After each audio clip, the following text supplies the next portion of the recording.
সম্মানিত ভিউয়ার্স, আসসালামু আলাইকুম রহমতুল্লাহ।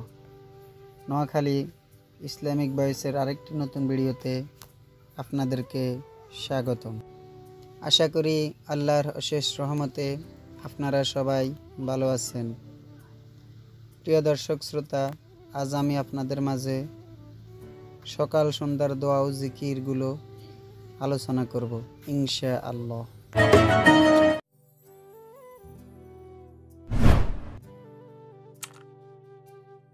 সকাল সন্ধ্যার দোয়া ও জিকিরের সমূহ জানতে ভিডিওর সবগুলো পর্ব না টেনে সম্পূর্ণ দেখুন।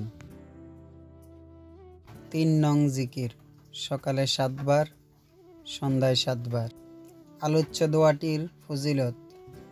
নবী করিম সাল্লাল্লাহু আলাইহি ওয়াসাল্লাম ইরশাদ করেছেন, কোন ব্যক্তি সকালে 7 বার ও সন্ধ্যায় 7 বার যদি এই দোয়াটি পাঠ করে, তার দুনিয়া ও আখিরাতের সকল প্রকার দুশ্চিন্তা ও উৎকণ্ঠার জন্য আল্লাহই যথেষ্ট হবেন। হাসবি আল্লাহু লা ইলাহা ইল্লা হু আলাইহি তাওয়াক্কালতু ওয়া হুয়া রাব্বুল আরশিল আযীম। হাসবি আল্লাহু লা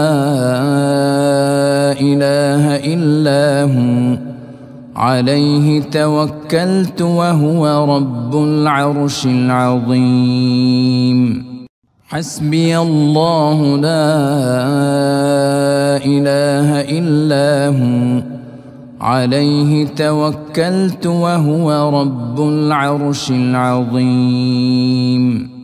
حسبي الله لا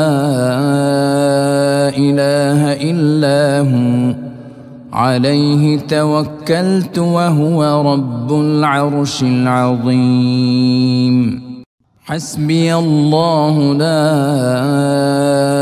إله إلا هو عليه توكلت وهو رب العرش العظيم. حسبي الله لا إله إلا هو عليه توكلت وهو رب العرش العظيم. حسبي الله لا إله إلا هو عليه توكلت وهو رب العرش العظيم. সম্মানিত ভিউয়ার্স, ভিডিওটি যদি আপনাদের একটু ভালো লেগে থাকে, ভিডিওটিতে একটি লাইক দিবেন। আপনাদের মূল্যবান মতামত জানাতে কমেন্ট বক্সে কমেন্ট করতে পারেন।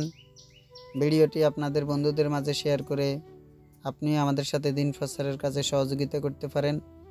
আমাদের নিত্য নতুন ভিডিওগুলি পেতে চ্যানেলটি সাবস্ক্রাইব করে রাখতে পারেন। ইনশাআল্লাহ আপনাদের সাথে একতরফা কথা হবে অন্য কোনো ভিডিওতে। সে পর্যন্ত আল্লাহ তাআলা আপনাদের সকলকে ভালো রাখুক, সুস্থ রাখুক। আসসালামু আলাইকুম রহমতুল্লাহ।